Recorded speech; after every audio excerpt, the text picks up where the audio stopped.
میرا سوال ہے آج کا کہ یہ اسلام میں جو ہے یہ جو 40واں ہوتا ہے، جمعرات ہوتی ہے اور سویم ہوتا ہے، اس کے حوالے سے شرائط بتائیں کیا ہونی چاہیے؟ ٹھیک ہے، سب سے ایک ایک کر کے پوچھے تھے علامہ صاحب، پہلے آپ بتائیے.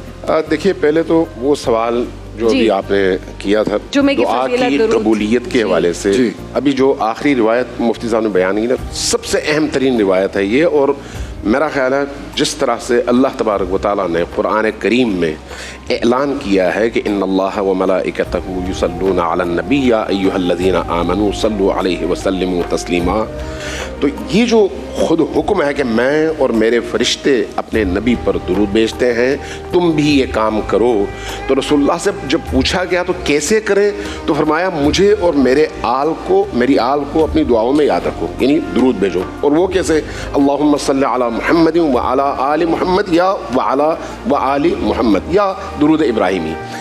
کسی بھی دعا کی قبولیت کی شرط اول نبی اور آل نبی پر درود ہے.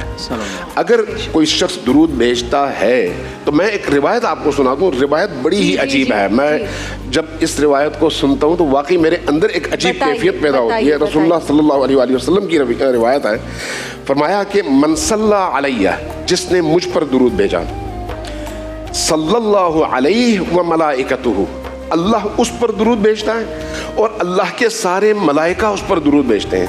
اللہ کے ملائکہ کی تعداد کیا ہے؟ کھربوں میں ہے، کھربوں میں. وہ سارے ملائکہ مل کر اس پر درود بھیجتے ہیں. یہ ایک روایت. دوسری روایت بڑی ہی عجیب ہے، فرمایا کہ من صلی علی النبی مرتن صلی اللہ علیہ الف مرہ فی الف صف من الملائکہ. جب کوئی شخص نبی کریم پر ایک بار درود بھیجے تو اللہ تبارک و تعالیٰ کی طرف سے اس پر 100 بار، 1000 بار اور 1000 صفوں میں موجود ملائکہ مل کر درود بھیجتے ہیں. تو اب آپ اس سے اندازہ لگا لیں کہ درود کی فضیلت کتنی ہے. اور درود کے حوالے سے یہ بات ذہن میں رکھیں، درود انسان کے اندر کینے کو ختم کرنے کا سبب ہے، دعا کی قبولیت کا سبب ہے، رزق میں فراوانی کا سبب ہے، انسان کے اندر نورانیت پیدا کرنے کا سبب ہے، دشمنیوں کو ختم کرنے کا سبب ہے، اندر جو انسان تاریکی اور الجھن محسوس کرتا ہے اس کو ختم کرنے کا سبب ہے. ہر چیز کا وظیفہ. یعنی درود وہ عبادت ہے جس کے مقابلے میں کوئی نفلی عبادت موجود نہیں ہے.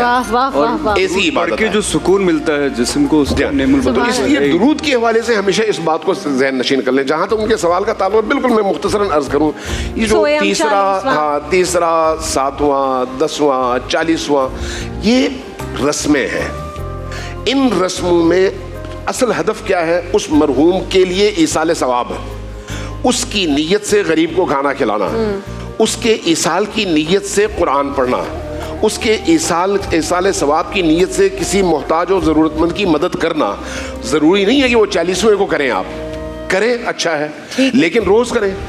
ضروری نہیں ہے تیسرے کو کریں، پہلے ہی دن کریں، دوسرے دن کریں، تیسرے دن کریں، ہر روز کریں، کبھی بھی کریں. یہ جو ہے یہ آپ کی رسومات ہیں. رسومات کی میں مخالفت نہیں کر رہا، لیکن اس کو یہ نہ سمجھیں اللہ نے کہا تھا، اللہ نے نہیں کہا. اور جس نے نہیں کیا اس کو بھی برا بھلا کہتے ہیں کہ باپ مر گیا سویم نہیں کیا، 40واں نہیں کیا. یہ بھی ان چیزوں میں اس حوالے سے نہ پڑے کہ اللہ نے کوئی آپ کو پابند کیا ہے، بلکہ یہ دیکھیں کہ جب بھی آپ کو موقع ملے، جہاں بھی موقع ملے، جس طرح سے بھی موقع ملے، یہ کام کریں، چاہے وہ 40واں دن ہو یا پہلا دن ہو.